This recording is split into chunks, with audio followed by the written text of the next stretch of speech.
The meeting could not have taken place against a more complex geopolitical backdrop, that's for sure. We will, at this panel, look at how we can revive growth. We know that global growth is back.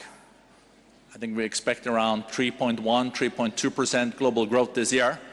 The trend growth, though, for the last 2 decades has been 4%. So we should look into how we can get back there. But we know that the single biggest risk we are faced with now is geopolitics.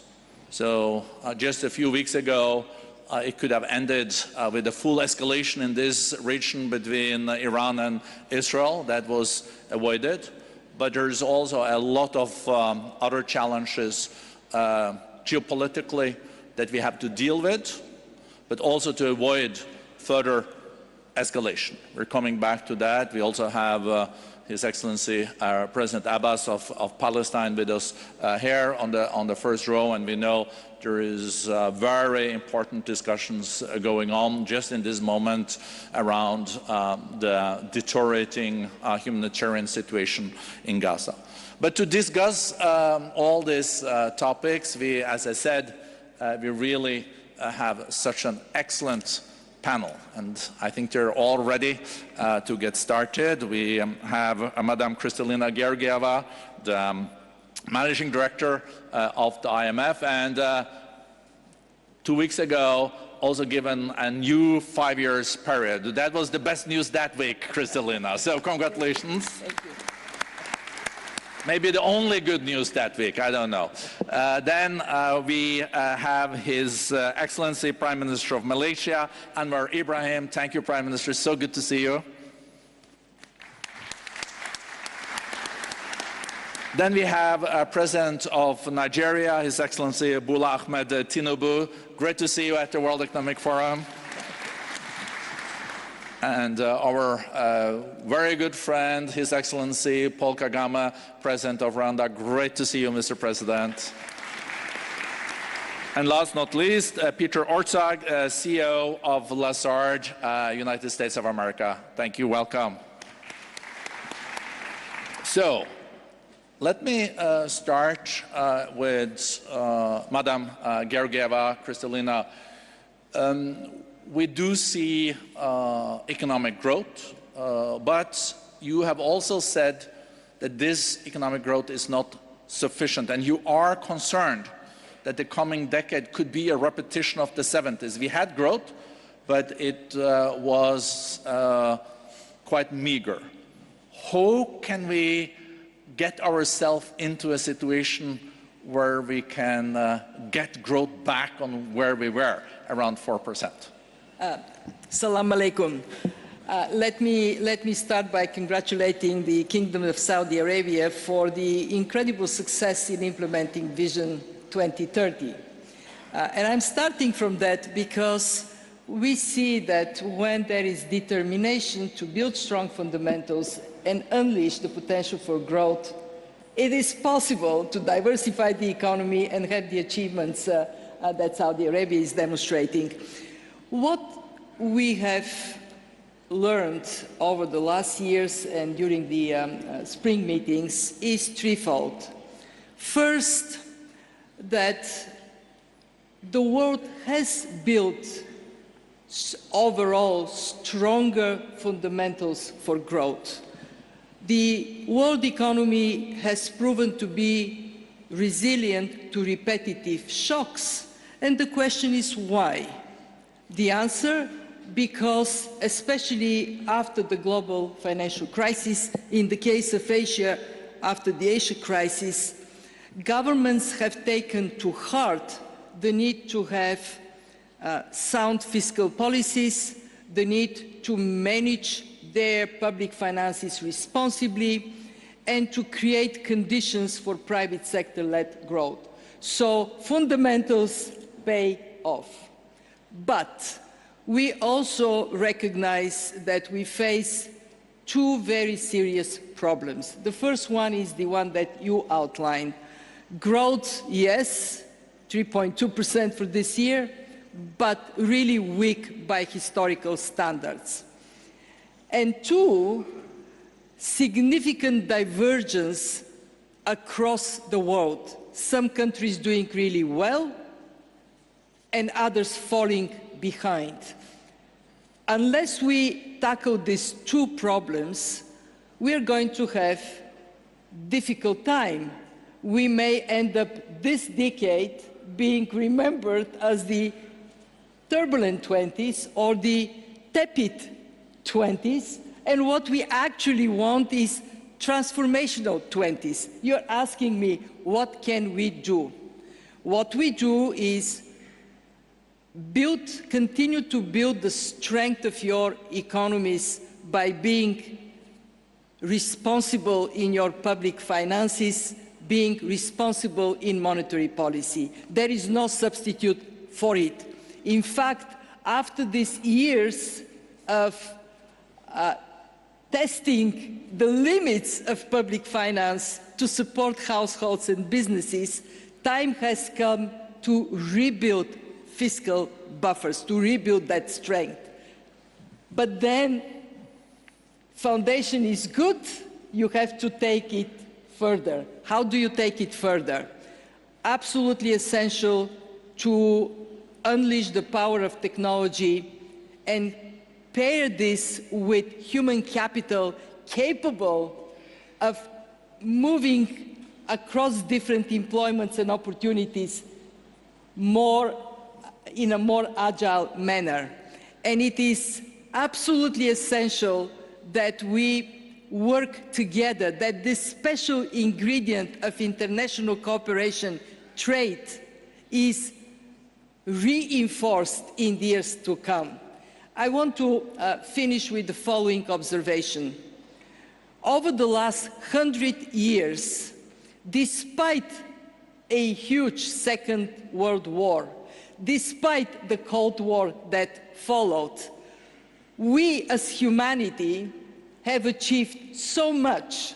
Life expectancy almost doubled. Income per capita has increased 8 times, with the population almost tripling. And the question is, how did we do it?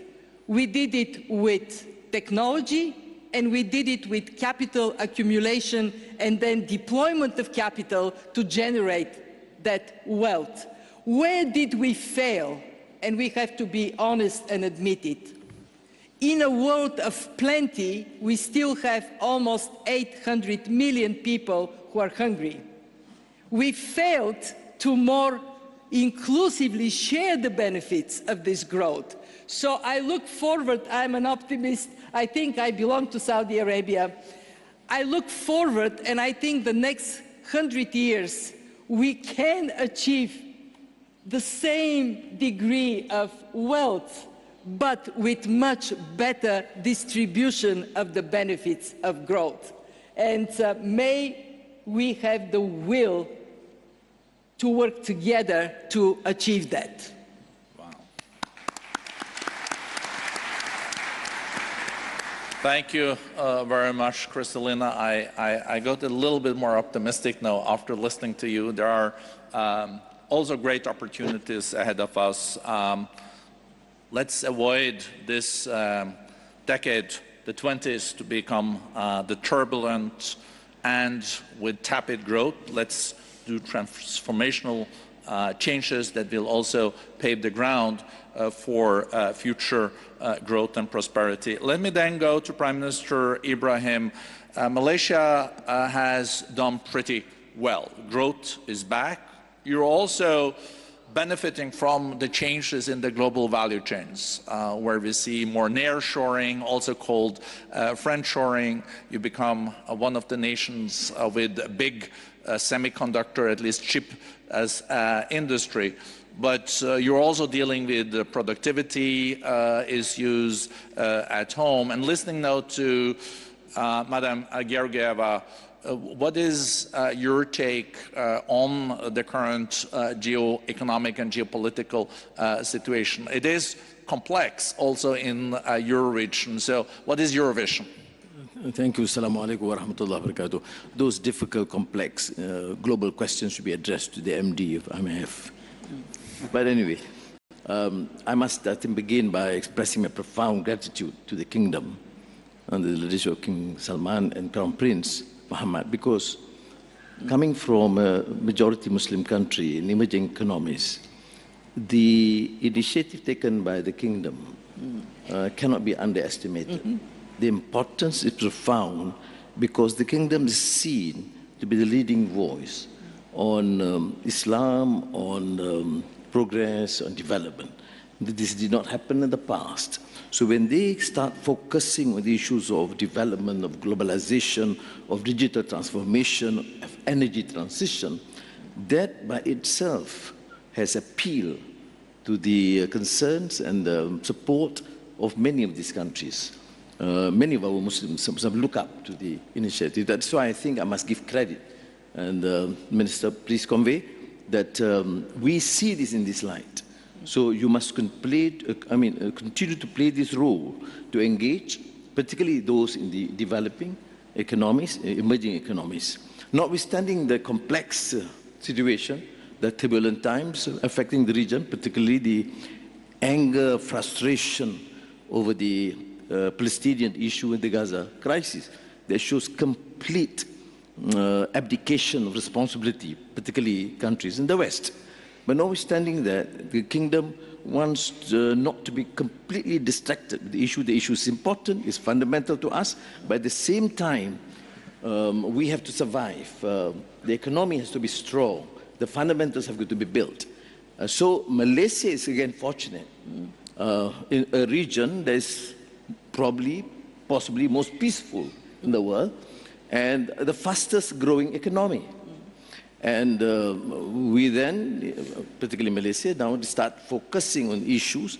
Firstly, I think, Christina, you made a very important reference to the issue of governance, fiscal responsibility, because without that, countries cannot move.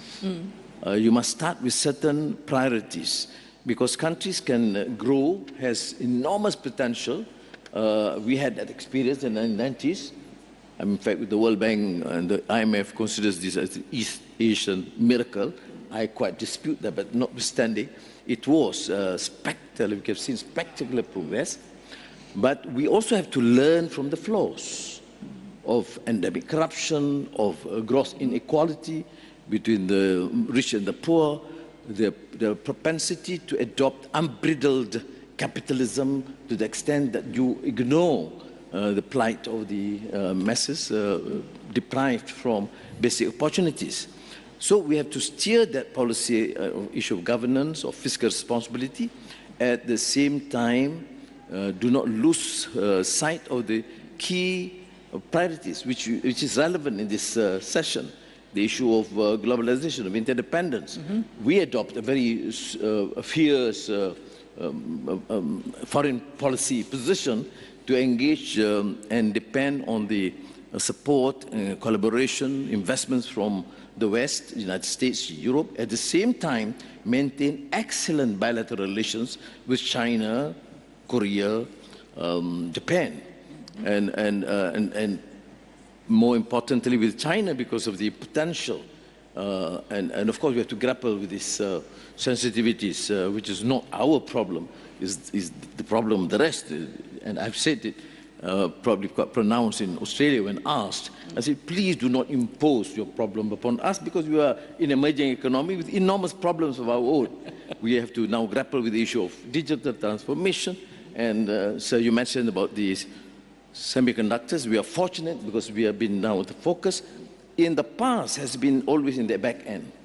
But with the new investments coming in from America, from Germany, from China, the focus has shifted to the front end, which means new challenges.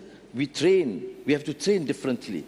We have to refocus on the issue of technical training and TVETs, which was somewhat ignored in the past. We have to excel in some of the research areas, which is challenging and new. And I should conclude by saying that for these sort of forums is critically important to us. And I choose to come precisely because of that, to show that the initiative taken by the kingdom and the issues being addressed and focus, of course, with the support of the World Economic Forum would be of enormous benefit to us and ASEAN as a region. Thank you very much, Prime Minister Ibrahim. And you can also count on our support when you're embarking on your presidency of ASEAN in 2025. President Tinubu of Nigeria, I think you took over the presidency last year in May, so you have had 11 months as president. You took over at a critical time for Nigeria. The economic situation was tough, but you took measures from the beginning to then recalibrate the economy.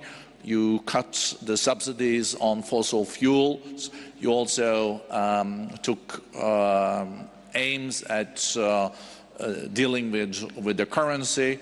And of course, it's been a tough year economically for Nigeria, but I guess you're now seeing also some light in the end of the tunnel. And Nigeria being such an important economy, not only in Africa, in the world, how do you see now the prospects and what are your next steps to really make Nigeria's economy grow further? Thank you very much. Assalamu alaikum. And let me, in addition, join in congratulating the Kingdom of Saudi Arabia for putting this opportunity together. I know it's not easy. For Nigeria, we are immensely consistent with our belief that the economic collaboration and inclusiveness is necessary to engender stability in the rest of the world. Concerning the question of the subsidy removal, there's no doubt that it was a necessary action for my country not to go bankrupt. One, to reset the economy and the pathway to growth. It is going to be difficult, but the hallmark of leadership is taking difficult decisions at the time it ought to be taken decisively. That was necessary for the country. Yes, there will be blowback. There is expectation that the difficulty in it will be felt by a greater number of the people. But once, I believe it was their interest that is the focus of the government. It is easier to manage and explain the difficulties.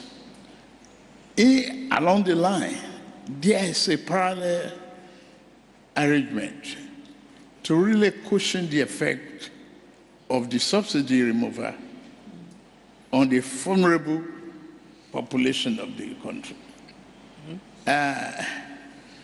We share the pain across board. We cannot but include those who are very vulnerable. Luckily, we have a very vibrant, youthful population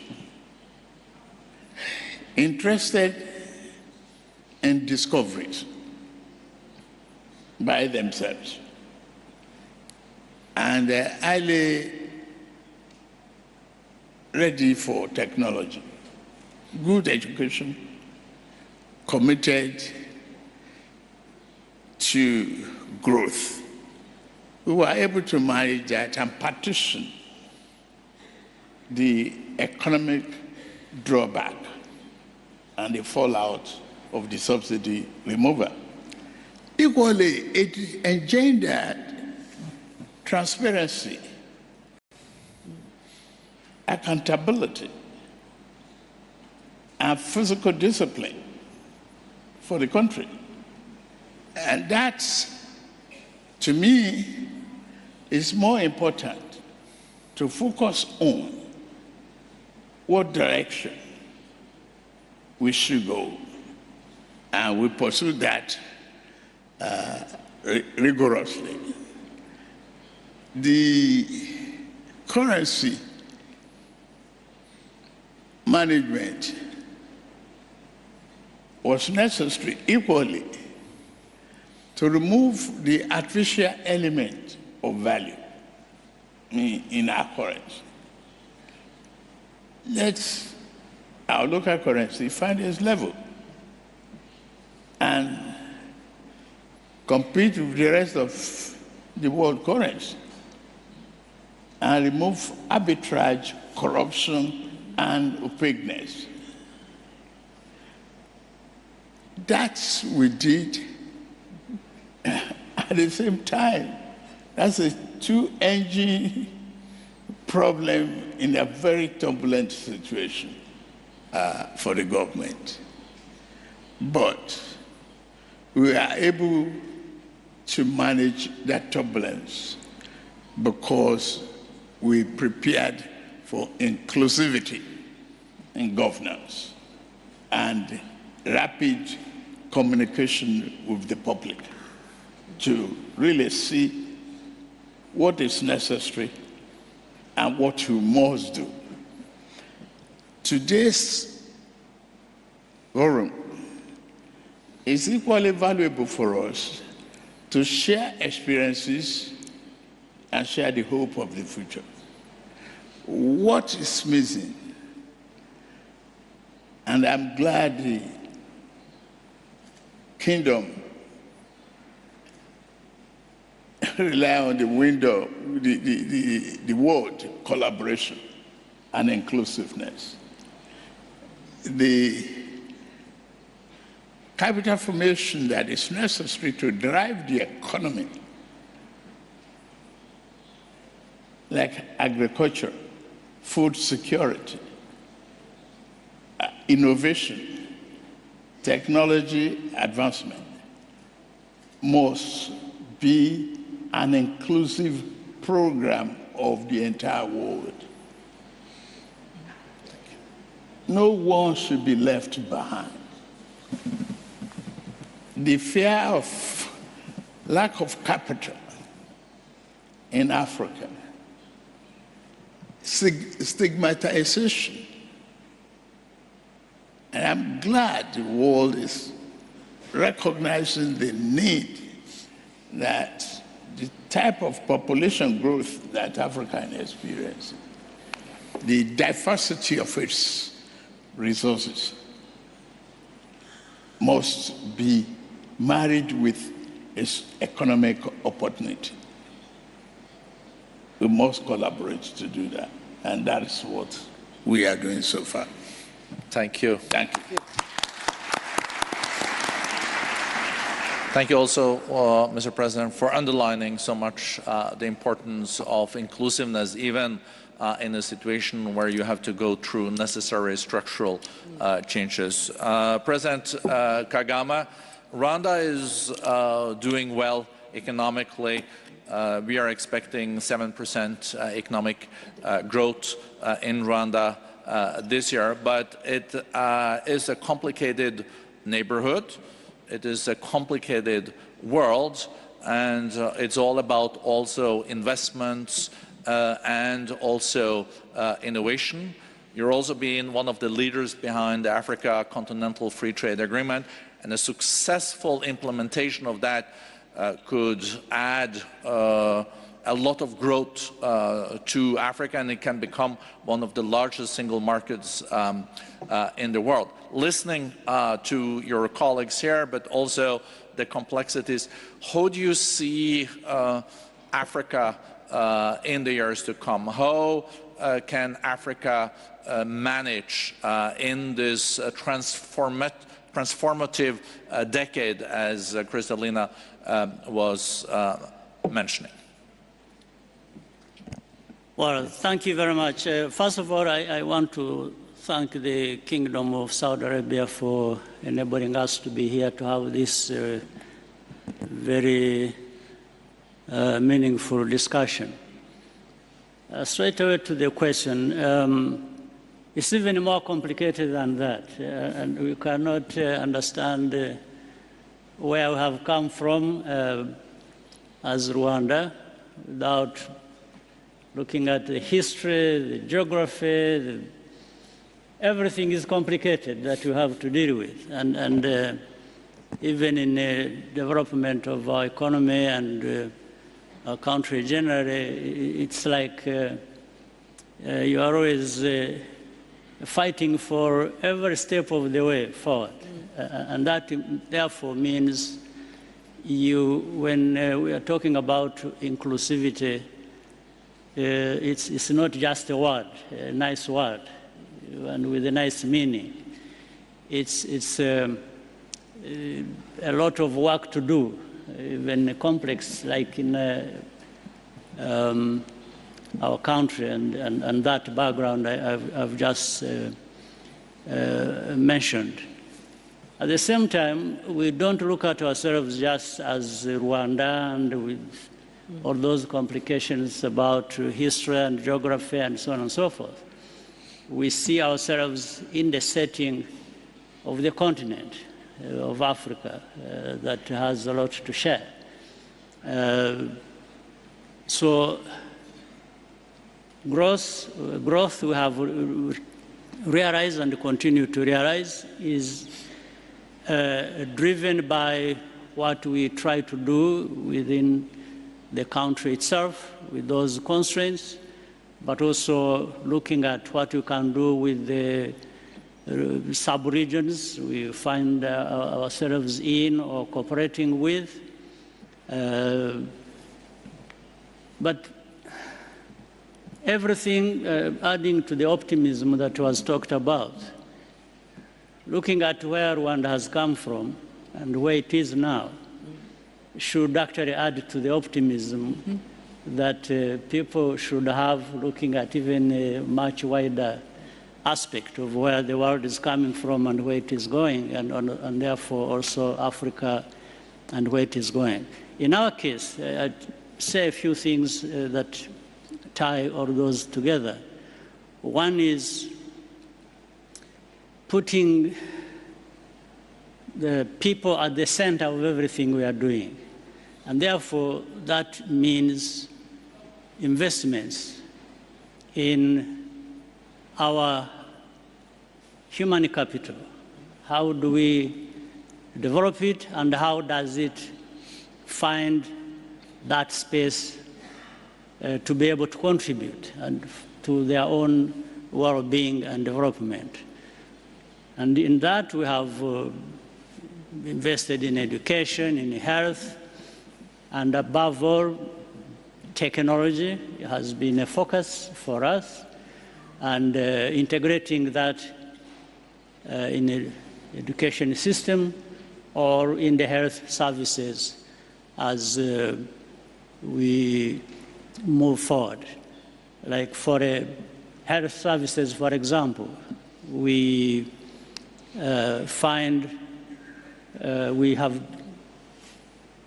made use of technology like drones, where you find drones are developing and are delivering health services to rural hospitals and so on and so forth. So I'm talking about investing in education, and technology and health, but being brought together by that technology that we also invest in. I think that was mentioned, and technology keeps changing, and it's evolving to new levels of complexity. That's why we're talking about artificial intelligence. Even in that area, Rwanda has not been left behind. We are investing in that, as well as we invest in agriculture. How does it move forward, and how do we have food self-sufficiency, and how do we also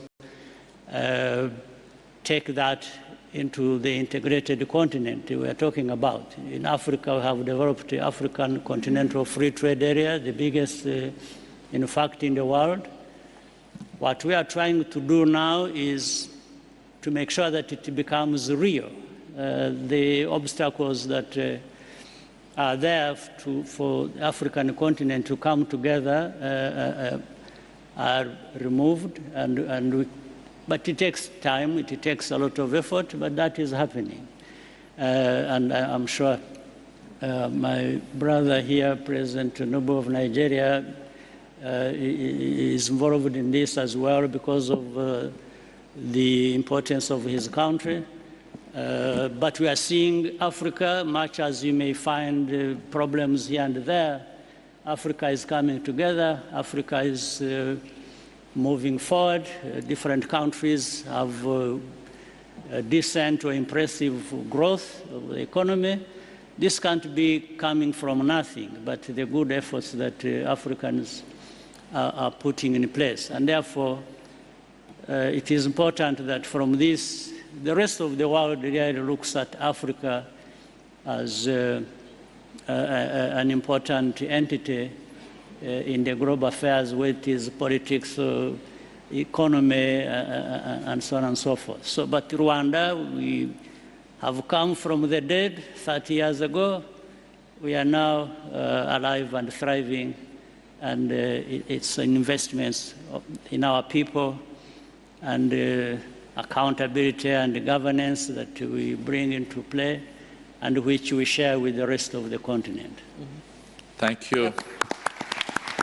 Thank you, President Kagame, and I think it's really a very consequential story. 30 years coming from the dead, and today one of the fastest growing countries in Africa, in the world, with 7%. And when I just visited you in the capital, you can see the dramatic changes that is happening. So it is possible. Coming now to Peter Urzag, CEO of Lazard. Many questions that I could have raised, but I have seen, Peter, that you have said that also the big risk that we are faced when it comes to the global economy is the geopolitics. Is that correct? I think it is, but first let me again join my fellow panelists in saying what an honor it is to be here and to commend the Kingdom for the path that you are clearly on. And start with a note of optimism, because I am an optimist. In addition to the AI revolution, which has already been mentioned, this is a phenomenal time for business and frankly for the state of humanity. The biotech revolution, the potential of the energy transition to reinvent the way that we obtain our energy. There are so many different revolutions happening at the same time, and there are perhaps early signs of some benefit from that. So as an example, productivity growth in the United States over the past couple of years has started to pick up. It's too early to know whether that's related to these opportunities, but it's certainly possible.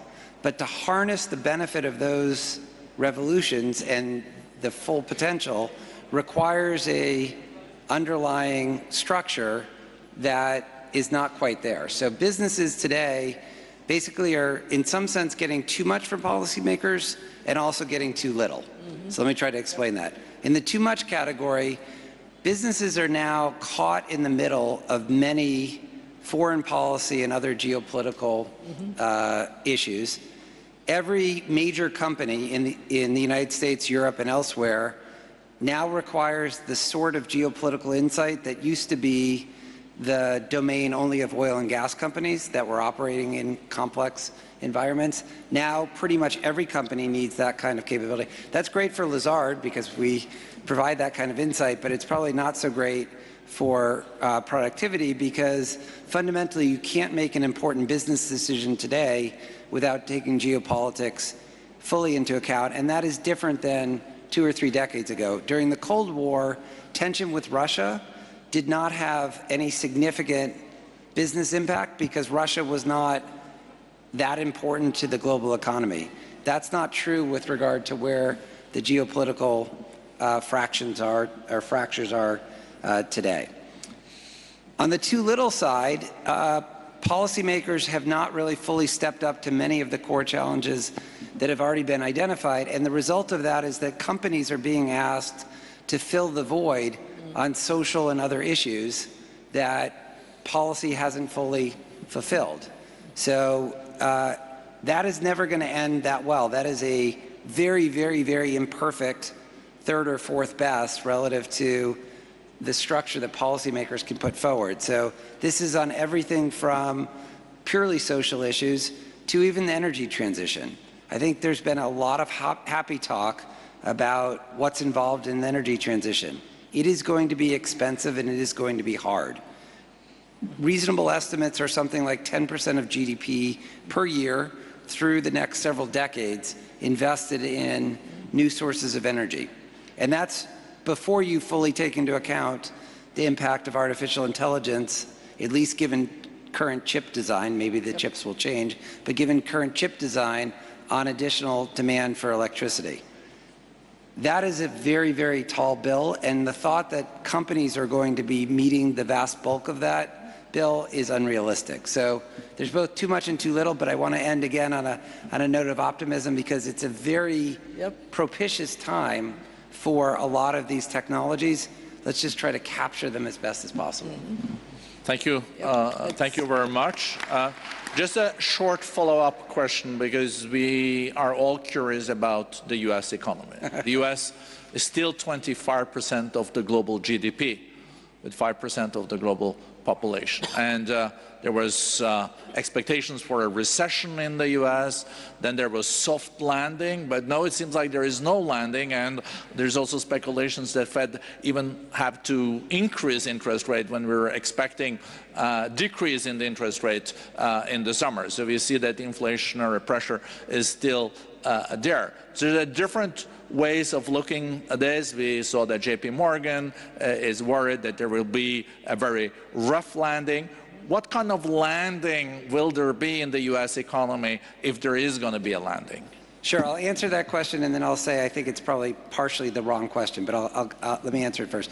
My view, I'm pretty optimistic on this. I think the U.S. economy has weathered the past several years extremely well. The consumer is still relatively strong. The labor market is strong. I mentioned that productivity has picked up. That means that unit labor cost growth is also contained. Those are all really good things for the fight against inflation.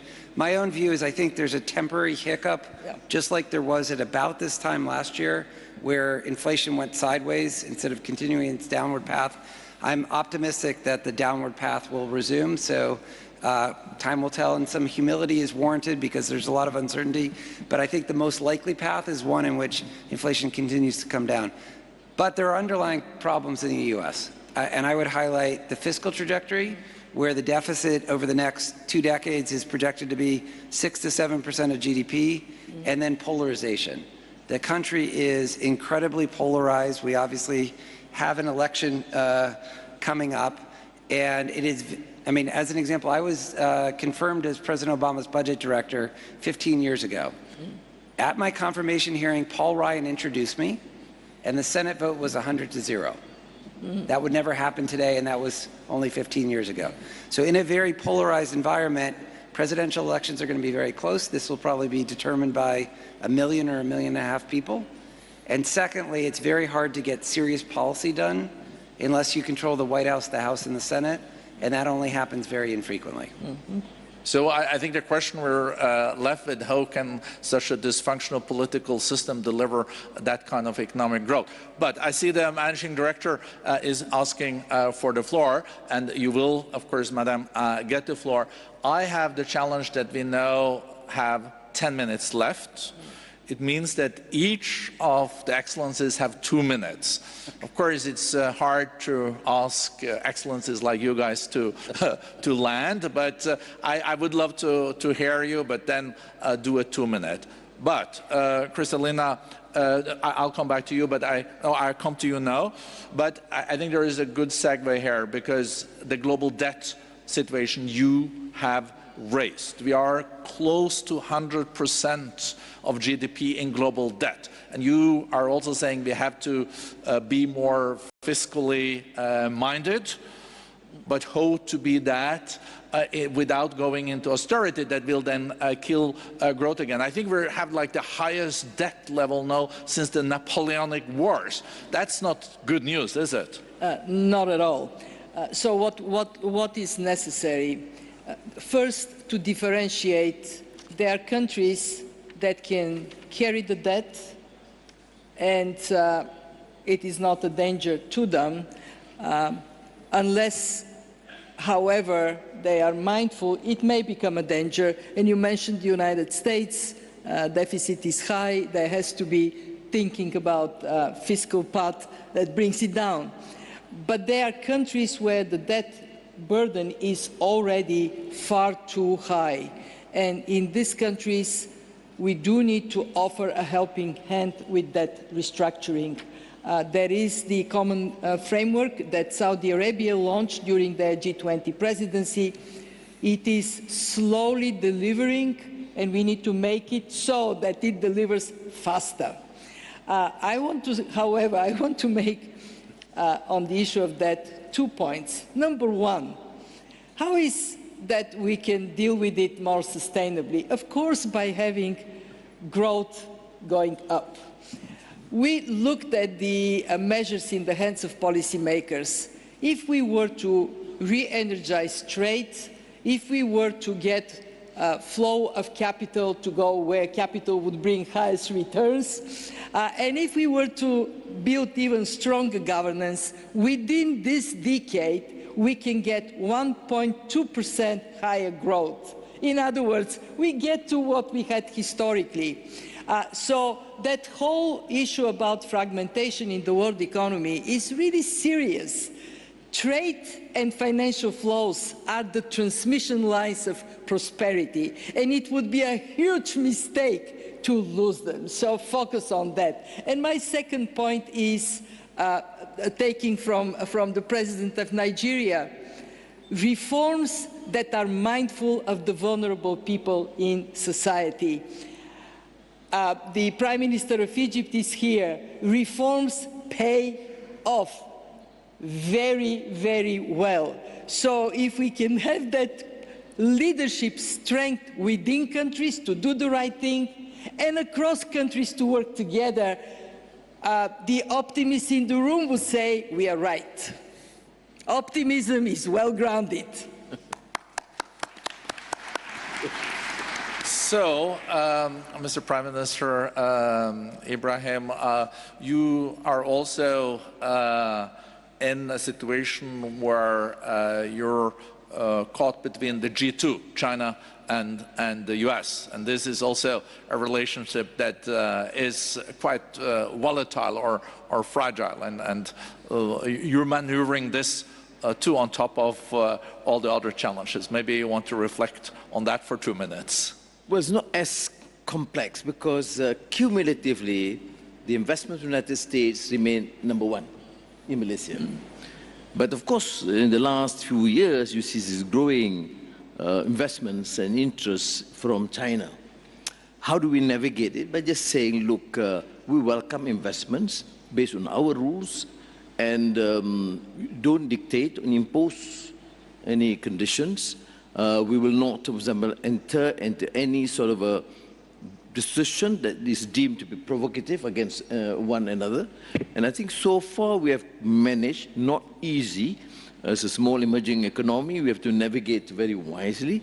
And we are fortunate against because there is somewhat an ASEAN consensus on this, though not in full because different strengths, but at least within the ASEAN mechanism, there has been this sort of a position that we maintain our neutrality, we engage with both, and we set our own priorities. Our problem with some of the big economies, of course, they dictate, they hector, they're quite condescending, and you have seen that in COP28 and some other forums, WTO, etc.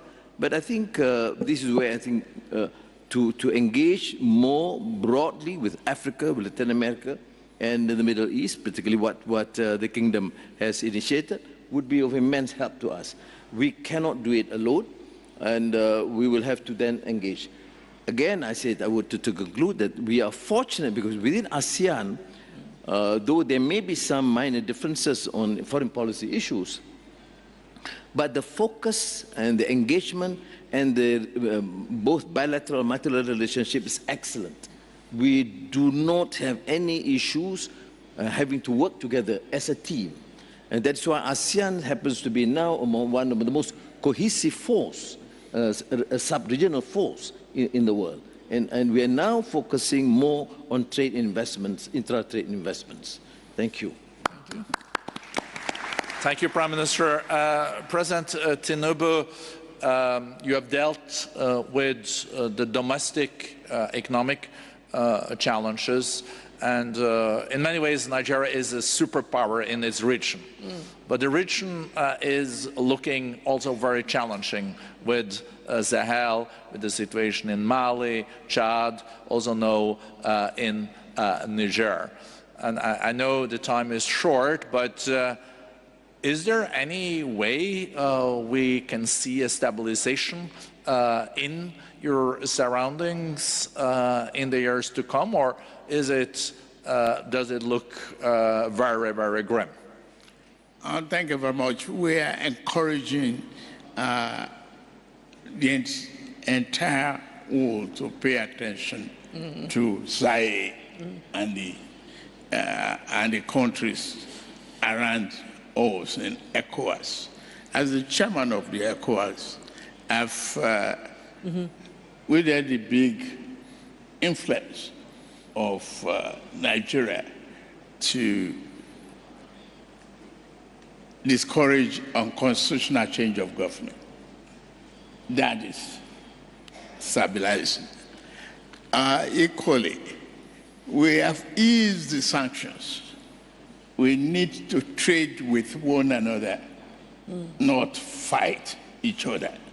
It is very, very necessary and compulsory for us to engender growth, stability, and economic prosperity for our people. The rest of the world needs to look at fundamentals of the problem, not just ordinary geopolitically. It has to go to the root. As the world paid attention to the poverty level of Sahel and the rest of ECOWAS, have they helped the infusion of capital and pay adequate attention to the exploitation and opportunities availed by the mineral resources that is available? Are we going to play only a big brother's role in a talk shop without necessary action? We just have to be involved in the exploitation, promotion, and prosperity of that region in order to see peace and stability and economic growth. Thank you. Thank you. So, President Kagame, we have this West-East challenge, but we also lately had this North-South. So a lot of the South is saying that there are double standards from the North. Yes. So how do you look at this, and is there a way for the North to regain the trust of the South? And someone in the North maybe would say the same, but I think it's mainly now South-North. So in 2 minutes, you can give us the full description and the blueprint for that. Well, first of all, the divide is there. Let's not be vague about it. and we need to avoid it, we need to fight it. For example, if you look at it from the perspective of the global shock, all countries in the world are affected. Of course, some affected more than others, but that's fine. But that is a reminder that we need to therefore look at what has been talked about, the inclusiveness that we are talking about, and collaboration that brings different entities of the world together. So for that, we must be able to call out hypocrisy for whenever we see it. And it is there because we keep talking about North-South divide or other divides, but we don't find easily and quickly the solution to that. Yet we can. We know that we can do that. Therefore, and in this case, I'm going to argue for our continent, the continent of Africa, which, by the way, has the fastest growing middle class. And in fact, in not too distant future, it will be the only place that has a growing middle class. So how can you forget that this is a very important place on in our world? Now, two things have to happen. The rest of the world have got to see that this is an important place to invest with and invest in. That's one. Second is for Africa itself to avoid any victim mentality and start raising ourselves to the level where we should be, in fact, where we are, that we are a very important geographical part of our world, and with a lot of resources. It's not just natural resources, it's the people at the same time. So I think being reasonable, seeing things for what they are, and then being upfront in fighting for the rights, therefore, maybe we shall be able to narrow the divide, but Africa has a very important place to be, an important role to play. Thank you. Yep. So, Peter Orsag, you were mentioning that there are factors that can definitely increase productivity in this coming decade. You also mentioned what is happening in life sciences, AI. Are these factors strong enough to increase so much the productivity so we can see prosperity and avoid tepid growth in the coming decade? What are the additional policy measures that we need on a global level to avoid, to repeat, that the 20s will be the new 70s? Sure. Well, I think the threat is not necessarily to growth, but rather to inequality and inclusion. Yep. There is major risk, for example, from the biotech revolution that the growing gap in life expectancy in the United States, for example, something like 2/3 of the American population has had flat to declining life expectancy over the past 25 years, while the very most advantaged socioeconomic groups have seen dramatic increases in life expectancy. It's not hard to imagine that being exacerbated by the new technology. So I think many of the points that have already been raised about the need for inclusive growth is the key part, as opposed to whether there'll be growth. And then one final point, which is everyone here is currently in a region that has a major advantage, as do the countries on this panel, the leaders of the countries on this panel, relative to many other places in the world, which has to do with demography. And we haven't touched upon that. The total fertility rate globally has fallen in half, and the share of the population over age 65 has doubled since 1950. Those areas that have, and by the way, don't allow yourself to fall into the trap of very low fertility rates and thinking that they can increase. I think the experience in China has shown that the move away from the one-child policy really hasn't worked. So it's a huge advantage to have a dynamic population, and that's one of the reasons why at least I'm excited to be here, and to be on this panel with many of the leaders of countries that have that dynamism, because that's a major advantage going forward. Thank you.